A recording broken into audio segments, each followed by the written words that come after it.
cada uno de nosotros y es despertando el espíritu, ¿cierto? Dios desea un despertar en cada uno de nosotros y que no solamente despertemos, sino que seamos portadores de la gloria de Dios donde tú vayas, donde tú estés, ¿verdad? En el nombre de Jesús. Bueno, desde el principio de la creación hay que tener presente algo, que el mayor deseo de Dios ha sido no simplemente bendecir al hombre, aunque Dios quiere bendecirnos a cada uno de nosotros, sino habitar con Él. O sea, ese es el deseo que Dios tiene en su corazón, y es habitar en el corazón del hombre, ¿cierto?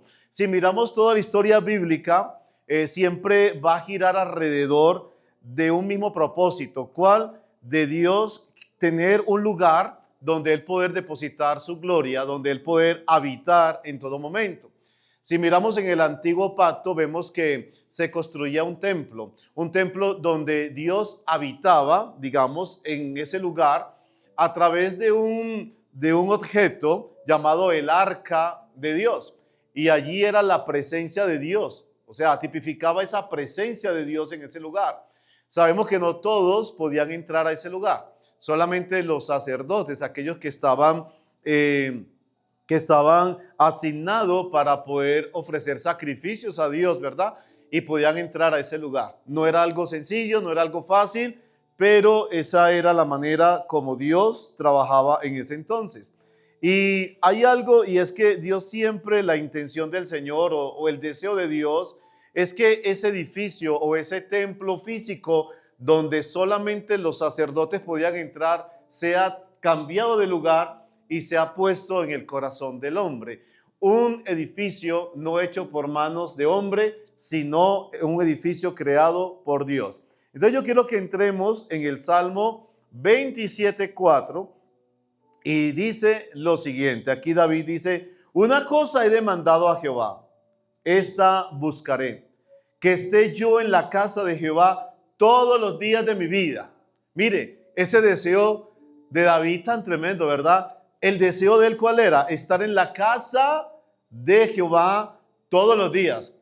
¿Cuántos desean estar en la casa de Dios todos los días, verdad? La casa de Jehová. Y mira lo más bonito: para contemplar la hermosura de Jehová y para inquirir en su templo. Es decir, él quiere contemplar la hermosura de Dios, y no solamente contemplar la hermosura, sino entrar en su templo, o sea, estar permanentemente en ese templo.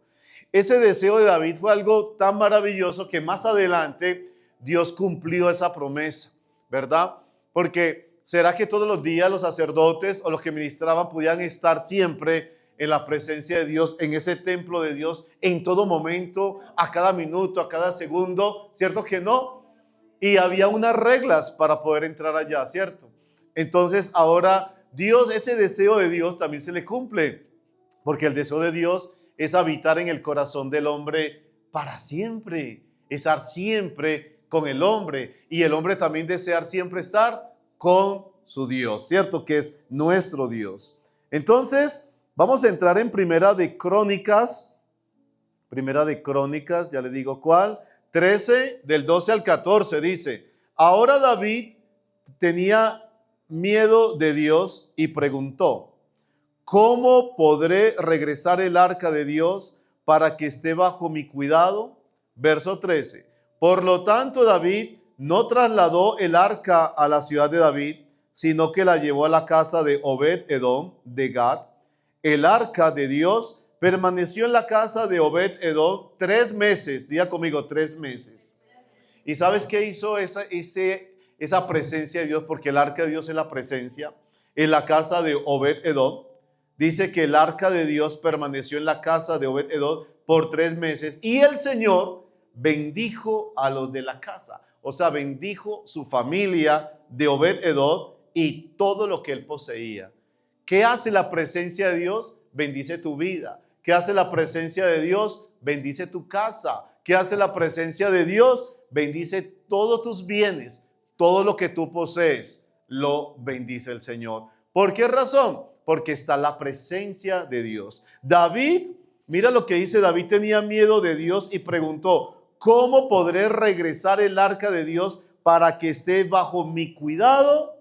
Por lo tanto, David no trasladó el arca a la ciudad de David, es decir, no lo trasladó para su casa, sino que lo llevó para la casa de Obed-Edom, y Dios hizo algo en esa casa.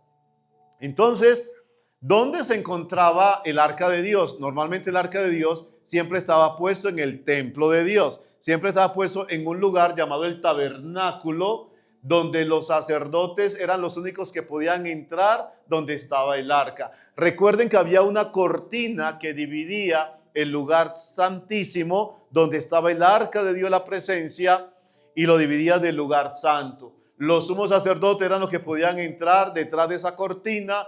Eso sí, tenían que hacer sacrificios, derramamiento de sangre para poder entrar a ese lugar, ¿verdad? Porque ese lugar nadie podía entrar a no ser que ellos se pudieran santificar, pedirle perdón a Dios y poder entrar a ese lugar. O sea, no era fácil entrar al lugar donde estaba el arca de Dios.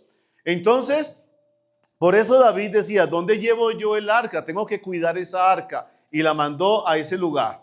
Yo quiero que miremos en 2 de Samuel, capítulo 6, verso 12 al 15. Dice, entonces, escuche esto, le llegó una noticia al rey, a David.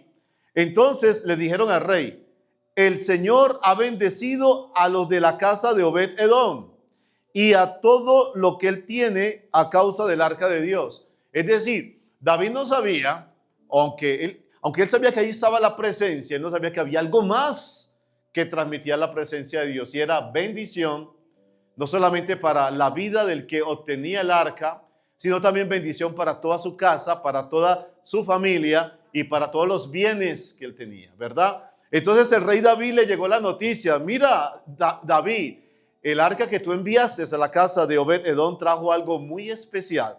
¿Qué trajo? Mira lo que dice acá. El Señor ha bendecido a los de la casa de Obed-Edom, o sea, a toda la familia de Obed-Edom, y a todo lo que él tiene a causa del arca de Dios. Luego David fue y llevó el arca de Dios a la casa de Obed-Edom, a la ciudad de David, con gran celebración. Cuando los hombres que llevaban el arca del Señor dieron apenas 6 pasos, David sacrificó un toro y un ternero engordado. Y David danzó. ¿Qué hizo David? Danzó ante el Señor con toda su fuerza, vestido con una vestidura sacerdotal. David y todo el pueblo trasladaron el arca del Señor entre gritos de alegría y toques de cuernos de carnero. Es decir, el rey David, ¿qué dijo? ¿Cómo así? Dios bendijo la casa de Obed-Edom, Dios bendijo su vida, Dios bendijo su familia, Dios bendijo todo lo que tiene. Entonces, ¿yo qué? Voy a traer esa arca. Esa arca se fue, ahora él fue a buscar esa arca, pero fue con regocijo, fue con alegría, danzaba. ¿Qué hacía David? Danzaba en la presencia del Señor. Hay una gran alegría cuando el arca de Dios se traslada a tu casa, cuando se traslada a tu corazón. Hoy, escúcheme esto, Dios va a trasladar esa arca y la va a poner en tu corazón, porque Dios está edificando ese templo especial en tu vida para que Dios habite de una manera especial, y no solamente crear ese edificio nuevo en tu vida, ese templo en tu vida, sino que pondrá dentro de él una gran bendición. Colocará su presencia. Esta bendecirá tu vida, bendecirá tu casa, bendecirá tu familia. Todo lo que tú emprendas, todo lo que tú hagas, todos tus bienes será bendito, porque la presencia de Dios estará siempre habitando en ti. Amén. En Éxodo 40, del 32 al 35, miremos entonces lo que dice. Cuando entraban en el tabernáculo de reunión, estamos hablando del tabernáculo donde está la presencia de Dios, dice acá, cuando entraban en el tabernáculo de reunión y cuando se acercaban al altar, se lavaban como Jehová había mandado a Moisés. Finalmente, erigió el atrio alrededor del tabernáculo y del altar y puso la cortina a la entrada del atrio. Así acabó Moisés la obra. Escúchame esto. Dios le dijo a Moisés que levantara un tabernáculo, ¿verdad? En ese tabernáculo colocara que dentro de él el arca de Dios, la presencia de Dios. Y también dice que colocara la cortina entre los atrios. Los atrios es un jardín especial, ¿sí? Pero luego del jardín llega el lugar santo, una cortina y el lugar santísimo donde estaba el arca. Los sacerdotes deberían de entrar detrás de esa cortina, ¿verdad? Cuando Moisés, escúchame eso, terminó la obra, escuche, cuando terminó la obra, verso 34, entonces una nube cubrió el tabernáculo de reunión. Escúchame esto, dile a tu vecino, tú eres una obra de Dios. La obra, dice la palabra, que Dios comienza, la termina y la perfecciona. Yo quiero que entiendan la palabra, por favor. Nos estamos remontando en el antiguo pacto. Estamos hablando de un tabernáculo físico, ¿verdad? Tabernáculo físico. Y estamos viendo lo que Dios estaba haciendo en ese tabernáculo físico. Dios le dijo a Moisés, haga el tabernáculo de esta manera, ¿verdad? Pero dice acá, cuando terminó la obra, eso yo quiero que me entiendan ahí, cuando terminó la obra, verso 34, entonces una nube cubrió el tabernáculo de reunión y la gloria de Jehová llenó el tabernáculo y no podía Moisés entrar en el tabernáculo de reunión porque la nube estaba sobre él y la gloria de Jehová lo llenaba todo. ¿Qué quiero decir con eso? O sea, ¿qué es lo que Dios nos quiere decir acá? Deja que Dios termine la obra. Deja que Dios construya ese templo en tu corazón. Deja que Dios construya esa casa. Porque cuando la casa esté terminada, cuando la casa ya no tenga vigas podridas, como hemos hablado, ya no tenga cosas materiales propias tuyas, sino que son las de Dios, construidas dentro de ti, entonces Dios se va a manifestar de una manera poderosa. Cuando Moisés terminó la obra, cuando Moisés terminó el tabernáculo, ¿qué pasó en ese lugar? Fue lleno de la gloria de Dios. La nube de Jehová estuvo sobre ese lugar. ¿Tú quieres que la nube de Dios esté siempre sobre ti? Que la gloria de Dios esté dentro de ti, manifestada con poder.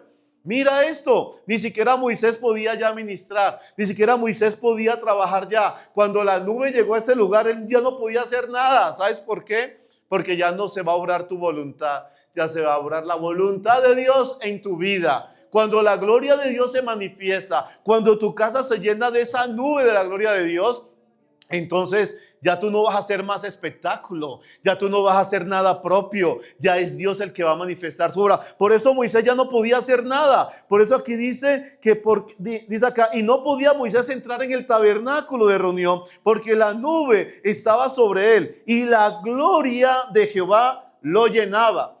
Yo quiero que mires esto, no solamente fue con Moisés, con Salomón también ocurrió lo mismo. Yo quiero que miremos segunda de Crónica 7 del 2 al 3, dice, mira lo que dice, y no podían entrar los sacerdotes en la casa de Jehová. ¿Por qué? Porque la gloria de Jehová había llenado la casa de Jehová. Verso 3, cuando vieron todos los hijos de Israel descender el fuego y la gloria de Jehová sobre la casa, se postraron sobre sus rostros en el pavimento y adoraron y alabaron a Jehová diciendo, porque Él es bueno y su misericordia es para siempre. ¿Sabes que la gloria de Dios llenaba el tabernáculo? La gloria de Dios llenaba el templo de Dios. Cuando Moisés terminó el tabernáculo, ocurrió algo sobrenatural. ¿Quieres conocer lo sobrenatural de Dios? Deja que Dios edifique el tabernáculo. Deja que Dios edifique tu casa. Por eso en Éxodo 40, lo que hayamos hablado ahorita, tan poderosa era la presencia de Dios, tan poderosa que Moisés no podía ni siquiera entrar. ¿Cómo les parece? Ni siquiera podía entrar. Después ocurrió exactamente lo mismo con Salomón y lo leímos en 2 de Crónicas 7, ¿verdad? Dice que la gloria de Jehová había llenado la casa de Jehová. Ni siquiera los sacerdotes pudieron entrar. Ni siquiera los sacerdotes pudieron entrar. ¿Sabes por qué razón no podían entrar? Porque cuando la gloria de Dios llena un lugar, cuando la gloria de Dios llena una casa, cuando la gloria de Dios llena el tabernáculo, el hombre deja de ser el protagonista. El único protagonista y el único que brilla se llama Jesucristo. Amén. Entonces deja que Dios construya ese tabernáculo, que Dios vuelva a edificarte, que Dios vuelva otra vez a construirte, que Dios te haga otra vez nuevo. ¿Verdad? Que te haga nuevo. Por eso, mira qué tan tremendo. Por eso cuando llegó este hombre, sacerdote delante de Jesús, Nicodemo, ¿verdad? Llega Nicodemo todo orgulloso, un hombre lleno de mucha letra, un hombre intelectual, reconocido en todo el lugar, ¿verdad? Como alguien conocedor de las escrituras, un sacerdote, un sumo sacerdote. Y llega delante de Jesús y solamente lo único que le dijo Jesús a él, ¿qué tengo que hacer? Le dice Bartimeo, ¿qué tengo que hacer para entrar en el reino? ¿Qué tengo que hacer para conocer a Dios? ¿Qué tengo que hacer? Y le dice el Señor, lo único que tú tienes que hacer es que nacer de nuevo. Es decir, volverte a hacer, volverte a construir, volver a hacer algo especial en ti, en tu corazón, y es edificar nuevamente ese templo. ¿Para qué? Para poder ver el reino de los cielos. Así que entonces, cuando Dios llena tu casa, ¿quién es el protagonista? ¿Quién es el que de ahora en adelante toma la rienda de tu vida, de tu corazón? Nuestro Señor Jesucristo. Amén. ¿Cuántos quieren que su casa sea llena de su gloria? Gloria a Dios. Y aquí estamos hablando en Crónicas, estamos hablando en lo que hemos leído ahorita, de un edificio físico. ¿Cómo les parece? Aún siendo físico, fue lleno de la gloria. Pero hay algo que nos dice, y vamos a entrar en Hechos 17:24. Mira lo que nos dice en Hechos 17:24. Él es el Dios que hizo el mundo y todo lo que en él hay, ya que es el Señor ¿de quién? Del cielo y de la tierra. No vive en templos hechos por hombres. Ahora está diciendo, mira, el templo que hizo Moisés, lo que hizo Salomón, ya yo no quiero habitar allí. Ya quiero habitar en un templo no hecho por arquitectos humanos, no hecho por hombres, no por sabiduría humana. Necesito un templo diferente, un templo hecho por las mismas manos de Dios. Que Dios sea el que construya tu casa, pero deja que Él lo construya, deja que Él lo haga. Entrégale tu corazón a Él. Tu corazón es el lugar, es el campo donde Él va a empezar a hacer la construcción de ese templo, de esa casa. Mira la promesa. Cuando ya la casa esté construida, ¿qué va a pasar? Dígame, lo que leímos ahorita, ¿se llena de qué? De la gloria de Dios. Y ya tú no vas a hacer nada. Él va a hacer todo en tu vida. Ahí conocerás la voluntad de Dios. Primera de Reyes 8:27 dice, pero ¿es verdad que Dios morará sobre la tierra? Había un rumor, había algo que decía, es que ya Dios va a habitar sobre la tierra, va a habitar sobre la tierra. Pero ¿es realmente posible que Dios habite en la tierra? Ni siquiera los cielos más altos pueden contenerte, mucho menos este templo que he construido. Es decir, ya ese terreno o ese edificio físico hecho por manos de hombres, dice él, es imposible que tú vivas en él. Pero tú quieres vivir en la tierra. ¿Cómo lo vas a hacer, Señor? ¿Quieres vivir en la tierra? Entonces, ¿qué voy a construir? Voy a construir un auditorio. Voy a construir un templo como lo hizo Salomón, como lo hizo Moisés, para que tú vivas ahí. No, ese no es el pensamiento de Dios.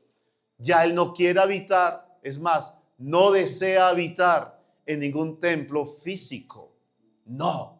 Ya Él dice, ¿eso fue hecho por quién? ¿Por manos de quién? De hombres. Pero ¿es realmente posible?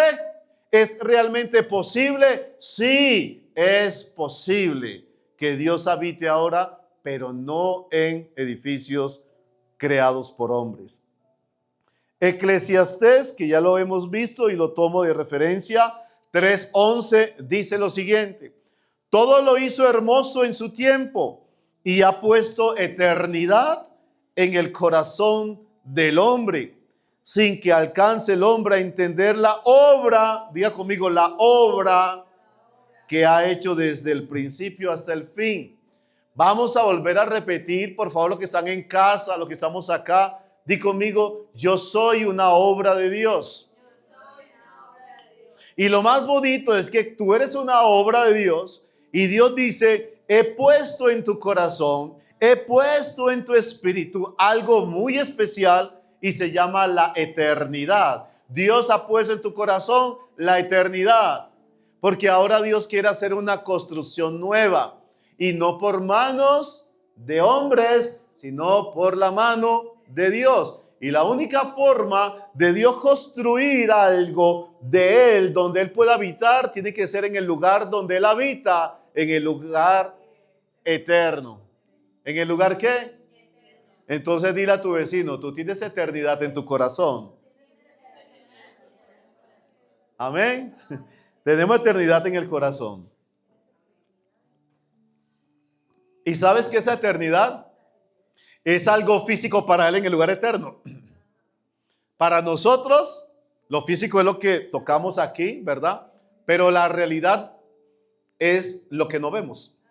Esto que vemos es una sombra de la realidad. ¿Cómo les parece? Y lo dice la Biblia. Es simplemente una sombra. Es más, la Biblia habla que el tabernáculo y ese templo físico era una sombra de lo real que hay en el mundo espiritual. Y mucha gente quiere como tomar lo que ve, lo que siente, y por eso se mete mucho como en amar más lo terrenal que aquello que no ve, ¿verdad? Porque para él piensa que eso es lo real. Y dígame, yo te digo algo, lo real no es lo que vemos, lo real es lo que no vemos. Por eso esa es la fe. La fe. Esa es lo invisible, es lo real. ¿Y por qué, pastor, dices eso? ¿Sabes por qué? Antes que existiera la tierra, antes que existiera la creación, el mundo, ¿qué existió primero? ¿Qué había existido primero? ¿Quién fue el que hizo los cielos? ¿Quién hizo la tierra? ¿Quién hizo el mar? Dios. ¿Dónde ha estado Él? Siempre en la eternidad. ¿Qué es lo primero? La eternidad. ¿Y qué es lo segundo? Lo físico, lo natural, ¿verdad? Pero ahora llega Dios y dice, ok, he creado al hombre en un lugar físico. He creado al hombre en un lugar físico. Pero yo quiero que ese hombre sea mi tabernáculo. Pero ¿cómo lo haré si está en un mundo físico? Mi eternidad, ¿verdad? Voy a colocar eternidad allí en el corazón de ese hombre que está en el lugar físico, para yo entrar allí y habitar en ese lugar. Porque lo físico que yo le había dicho a Moisés, que le había dicho a Salomón, yo no podía permanecer allí. Yo quiero permanecer siempre en el hombre, quiero estar allí.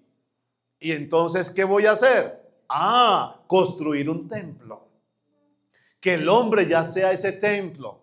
Que cuando ese templo esté construido, así como hice con Moisés y con Salomón, en lo físico, que llego con esa nube y lleno la casa con mi gloria, dice Dios. Así yo quiero entonces que cuando ese templo, en la vida de Lady, en la vida de Sebas, en la vida de Carolina, de Tatiana, de María, de Daniela, de mi esposita, de todos y de los que están allá en casa, sean llenos de la gloria de Dios. Imagínate, la arquitecta, me olvidó que Daniela. No, gloria a Dios. Santo es el Señor. ¿Cuántos quieren ser llenos de la gloria de Dios? ¿Qué le dijo el Señor a la hermanita de Lázaro? Cuando Lázaro murió, cuando Lázaro estaba en la tumba 4 días, ya estaba podrido, y le colocaron una piedra en la tumba, y llega él allá, y todo el mundo chillando, todo el mundo llorando. Bueno, Jesús también lloró, dice la palabra. Él amaba mucho a su amigo, pero fue por todo lo que veía de los corazones quebrantados, ¿verdad? Y le dijeron, Señor, si tú hubieras llegado antes, no hubiera muerto. Señor, pero ¿cómo vas a decir que quitemos esa piedra si él ya huele feo? Él está muerto. ¿Y qué le dijo el Señor? ¿No te he dicho que si creyeres verás la gloria de Dios? Cuando el templo está construido, la gloria de Dios permanecerá en tu vida. Y en todo momento estarás viendo la gloria de Dios en tu vida, la gloria de Dios en tu familia, la gloria de Dios en todo lo que tú hagas, en tus bienes, en todo lo que emprendas, en tus proyectos, en tus sueños. porque el protagonista se llama Cristo en tu corazón. Amén. Gloria a Dios. Entonces dice que todo lo hizo hermoso en su tiempo. Dile a tu vecino, tú eres hermoso, tú eres hermosa, porque eres la obra de Dios. No te rechaces, no te autorrechaces, que porque soy feíto, ay, que porque soy narizón, que porque soy ojón, que porque tal cosa. No, tú eres una obra maravillosa del Señor. Que soy cabezón, no, tú eres una obra maravillosa de Dios. Que soy chiquito, que soy gordito, que soy flaco, que tal cosa. Eres una obra de Dios. Todo lo hizo hermoso en su tiempo. Entonces, por eso Dios colocó eternidad en tu vida. No se le olvide eso, lo que están allá en casa. Dios puso eternidad en tu corazón. Porque Él quiere construir ahí, en esa eternidad, un templo para Él habitar. ¿Cómo les parece? Y lo vamos a mirar acá más adelantico, qué tan bonito es. Primera de Corintios 3, del 9 al 11. Escuche claramente lo que dice acá. Escuche claramente. Ahora vamos a viajar ahora y vamos a entrar al lugar donde Él dice que va a poner su eternidad. O sea, en tu corazón, en tu espíritu. Y ahora miremos en Corintios 3, del 9 al 11. Dice, pues ambos somos trabajadores de Dios. Y ustedes son el campo del cultivo de Dios. ¿Ustedes son el campo de qué? Y lo que dice, y son el edificio de Dios. No sé aquí cómo lo dice. Pues ambos somos trabajadores de Dios y ustedes son el campo de cultivo de Dios. ¿Qué es un campo de cultivo? Es un terreno. Es un terreno. Un terreno donde espera el Señor, escúchame esto, tirar la semillita de su palabra y ser sembrada en ese terreno, en ese cultivo, y empezar a crecer toda esa semilla de su fe, esa semilla de su palabra. Él manda esa semilla, ese terreno, ese cultivo para que salga frutos de amor, frutos de perdón, ¿verdad? Frutos de templanza, frutos de fe, frutos de paciencia, que empiece a salir frutos en ese cultivo. Pero aparte de eso, sigue siendo un terreno, ¿cierto que sí? Y ahí es donde Él dice, son el edificio ¿de quién? ¿Es tuyo? Por eso en Corintios dice que somos templo del Espíritu Santo y que ese templo no es de nosotros, sino que le pertenece al que lo diseñó, le pertenece al arquitecto que lo hizo, que se llama Jesucristo. Amén. Aquí el protagonista es Cristo. El arquitecto, la Biblia lo dice, de arquitectos, se llama Jesús. Entonces, ¿vieron qué está pasando? Dice el Señor, quiero construir un edificio, pero el hombre está en un lugar físico.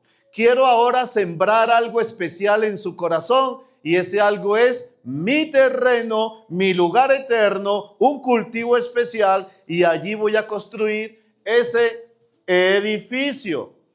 Dice acá, verso 10, por la gracia que Dios me dio, yo eché los cimientos como un experto en construcción.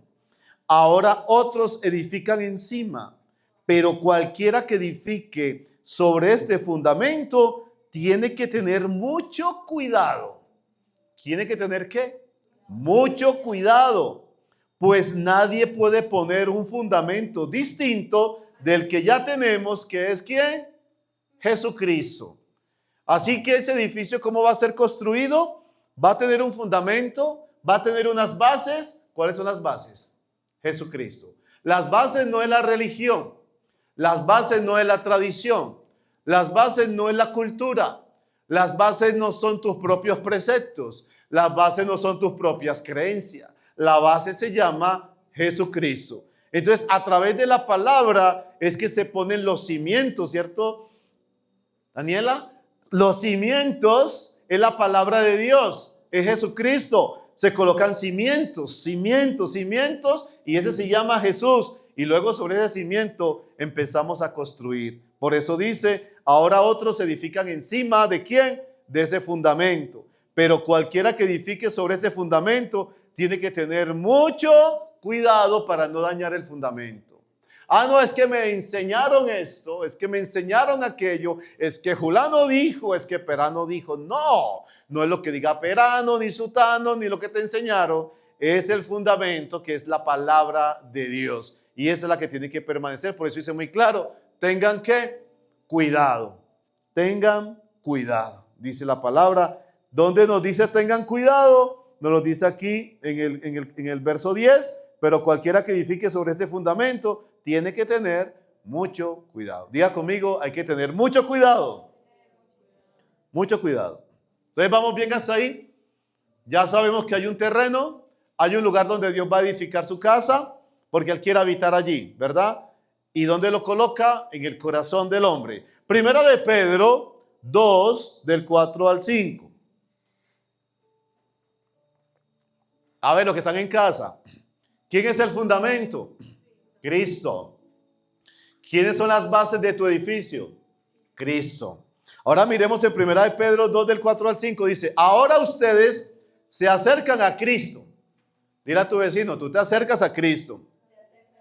Ahora, ¿quién es Cristo? ¿Quién es Él? Ahora ustedes se acercan a Cristo. ¿Quién es la piedra? Cristo es la piedra. Y no cualquier piedra. Es una piedra como viva. Y es principal del templo de Dios. ¿Quién es el templo? Nosotros somos ese templo, ¿verdad? Que Dios está construyendo. ¿Quién es la base? Jesucristo. ¿Quién es esa piedra que está en la base? Jesucristo. Y es una piedra viva y es la principal de tu casa. Por eso nosotros no podemos edificar sobre otro fundamento. Sobre fundamento de creencias que me enseñaron desde pequeño. Creencias religiosas, nada más. Tradiciones que me enseñaron. No, esa base no. O fundamentos propios de los mismos caprichos del hombre, ¿verdad? De la misma orgullo y arrogancia del hombre, pensando que él todo lo puede sin Dios y hacer las cosas a expensas de Dios. Ese fundamento que puede pasar con una casa, con un templo construido bajo un fundamento propio. Ahí dice, no puede ser tu propio fundamento, es el de Cristo, es la principal del templo de Dios. La gente lo rechazó, la gente no quiso esa base, la gente no quiso ese cimiento, la gente quiso hacer lo que le vino en gana. Yo voy a vivir mi vida como yo quiera. Yo digo las cosas, es lo que yo digo y eso se hace. ¡Pum! Arrogancia, vanagloria, Jezabel, manipuladora, manipulador. Se hace lo que yo diga. Ojo, no es lo que tú digas, es lo que dice Dios. ¿Has entrado en la presencia de Dios para decir cuál es la voluntad de Dios para tu vida? ¿Qué fundamento tienes? La gente lo rechazó, pero Dios fue el que eligió a esa base, a ese fundamento. ¿Sabes algo? Me devuelvo otra vez y nos ubicamos ahí donde está Dios en la eternidad, cuando Él dice, yo ya no quiero vivir en edificios físicos, yo quiero vivir en el hombre. Necesito que el corazón del hombre se vuelva eterno, pero para esto, y construir ¿qué? Un edificio, un templo para yo habitar en él. ¿Pero cómo lo hago? Oh, voy a enviar a mi único hijo. Voy a enviar el fundamento. Voy a enviar las bases para la construcción. Voy a enviarlo. De tal manera amó Dios al mundo que envió a su único hijo para que todo aquel que en él crea no se pierda, mas tenga vida eterna. Quiero habitar en el hombre Jesús. ¿Qué? Sí, Señor, aquí estoy. Envíame a mí. Y baja el arquitecto de arquitecto. Baja aquel que creó todas las cosas. Aquel que creó los cielos. Aquel que creó la tierra. Aquel que creó el mar y todo cuanto en ellos hay. Y aquel que creó al hombre a su imagen y semejanza. Llega a este mundo. Llega a esta tierra. Pero los hombres que fueron hechos por él lo rechazaron. Los hombres que nacieron por voluntad de Dios lo rechazaron. Y entonces lo señalaban, lo rechazaron, pero Dios fue quien lo eligió. ¿Quién lo eligió? Nuestro Padre Celestial. Eligió al arquitecto. Eligió a aquel que iba a construir ese nuevo templo, ¿verdad? Para darle gran honra. para darle gran honra. Gloria a Dios. Verso 5. Y ustedes, dile a tu vecino, ¿y tú? ¿Sabes qué dice acá? Son las piedras vivas con las cuales Dios edifica su templo. Aparte de la piedra viva, que es Cristo, que es el fundamento, hay otra piedra. Ese eres tú.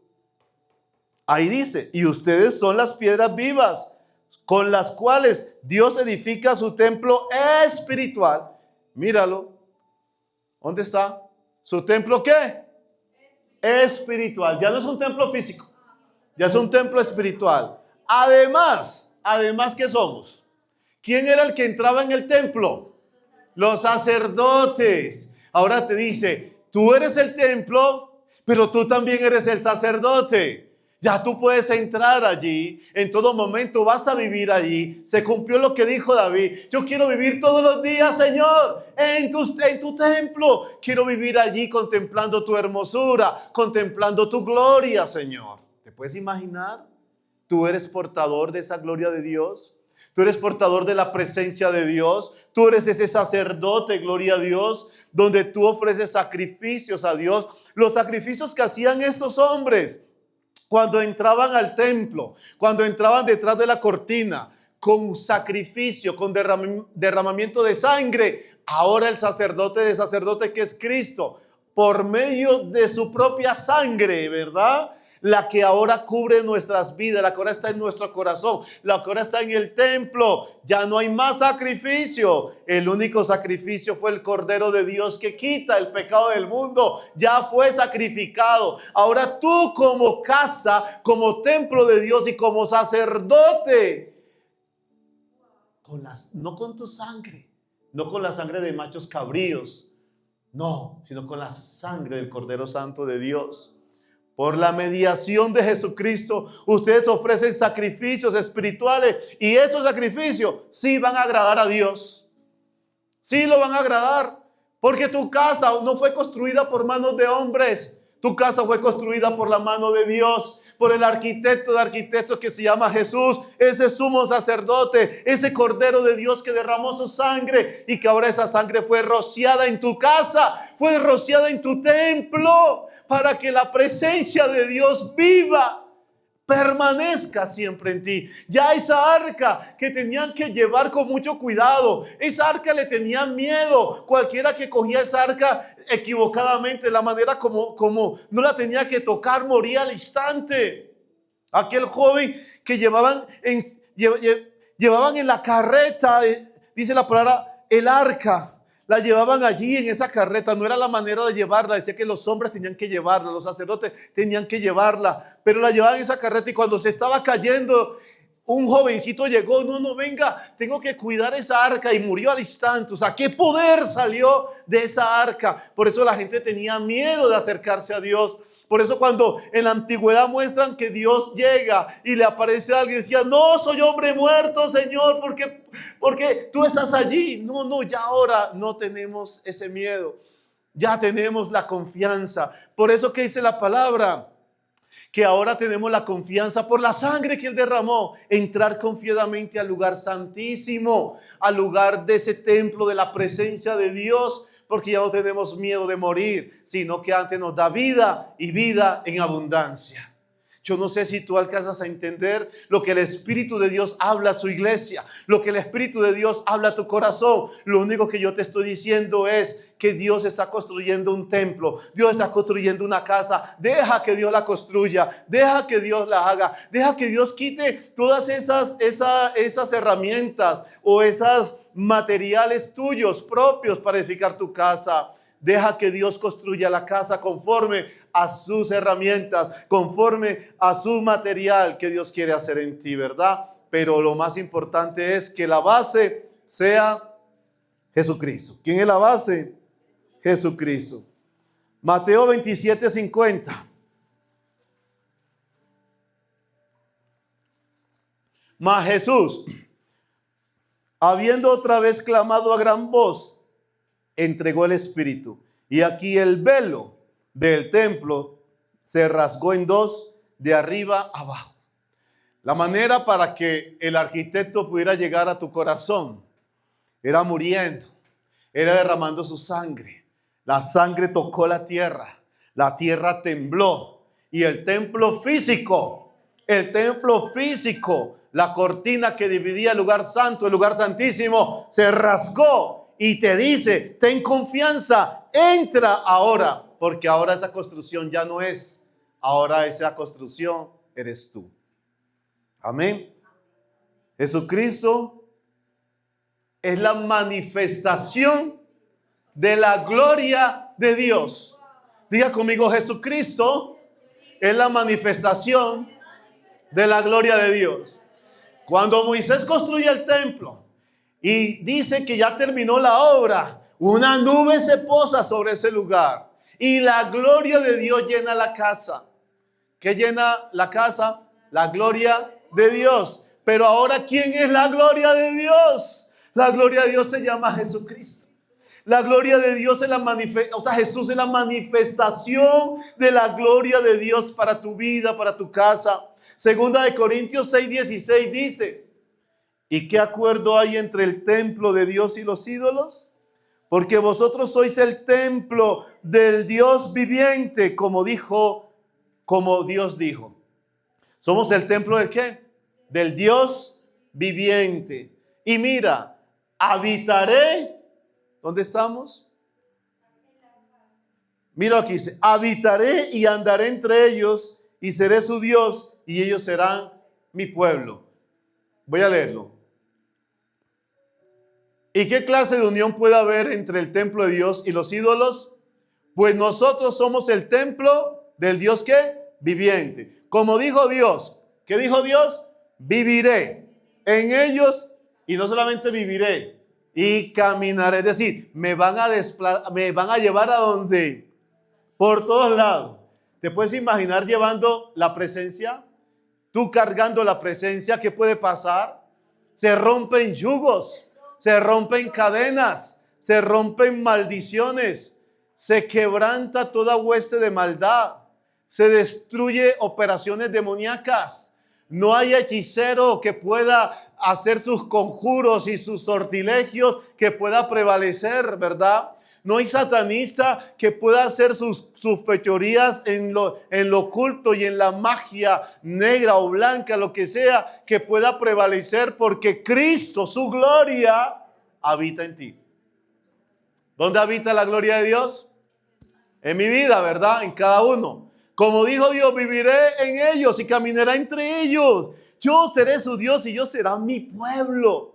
Ahí es cuando se manifiesta que nosotros como pueblo de Dios le pertenecemos al que creó todas las cosas, ¿verdad? Dile a tu vecino, para que nunca se le olvide, tú eres portador de la gloria de Dios.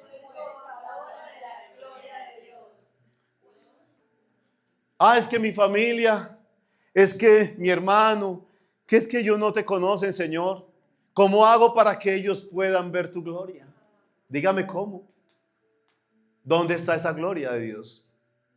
En nosotros. Ahí está, habitando. Juan 1:14. Escuchen esto. A ver, ¿quién es la gloria de Dios? Perdón, ¿quién es la gloria de Dios? ¿Quién es esa manifestación de la gloria de Dios? Jesucristo. ¿Y dónde habita? En nosotros. Ahí está, y habita en nosotros. Mira en Juan 1:14.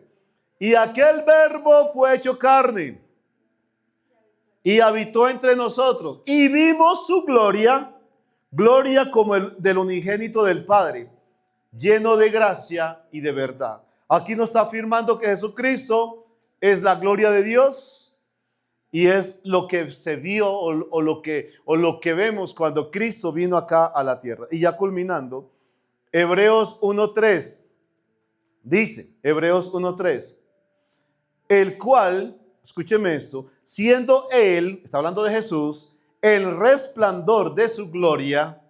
¿Qué es Jesús? El resplandor de su gloria y la imagen misma de su sustancia, y quien sustenta todas las cosas con la palabra de su poder. Con la palabra de su poder. O sea, el Hijo irradia la gloria de Dios. ¿Qué irradia el Hijo? La gloria de Dios. Segunda de Corintios 4:6. Porque Dios que mandó que de las tinieblas resplandeciese la luz, es el que resplandece en nuestros corazones.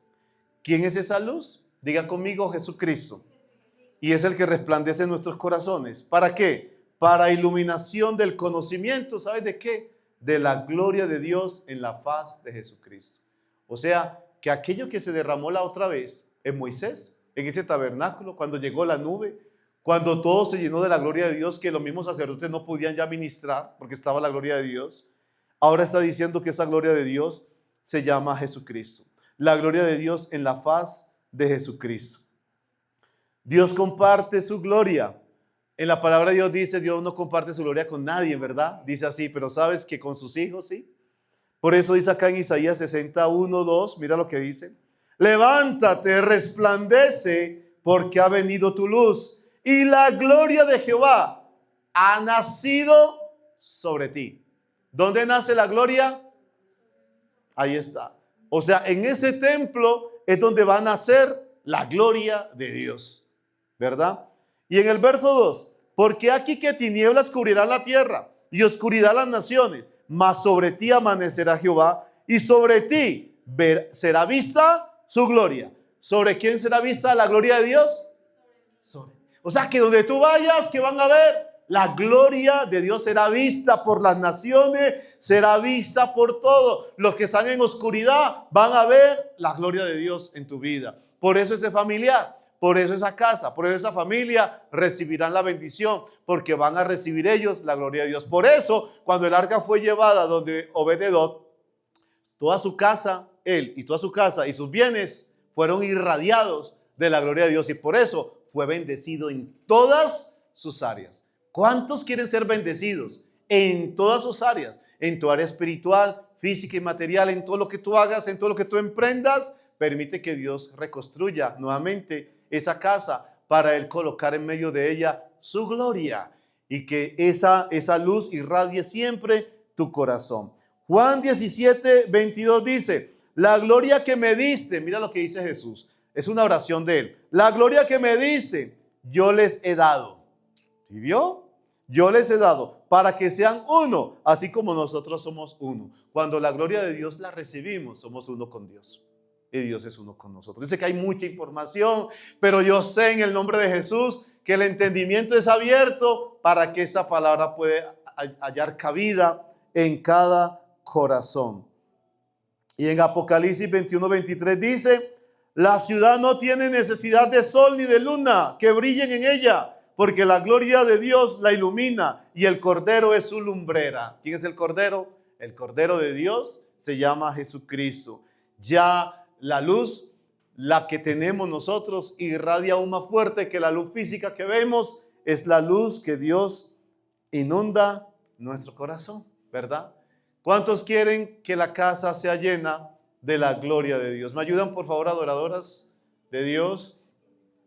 Vamos a decirle que la casa sea llena de la gloria de Dios. Llena, Señor, mi casa. Llena mi casa con tu gloria en el nombre de Jesús. Coloquémonos sobre nuestros pies. Vamos a darle gracias a Dios. Vamos a decirle cuán hermoso, cuán precioso es Él. Gloria a Dios. Gracias, Espíritu Santo. Gracias. Gracias. Esta casa con la gloria de Dios. ¿Por qué no nos ponemos de pie un momento? Y vamos a pedirle a Dios que sea llenando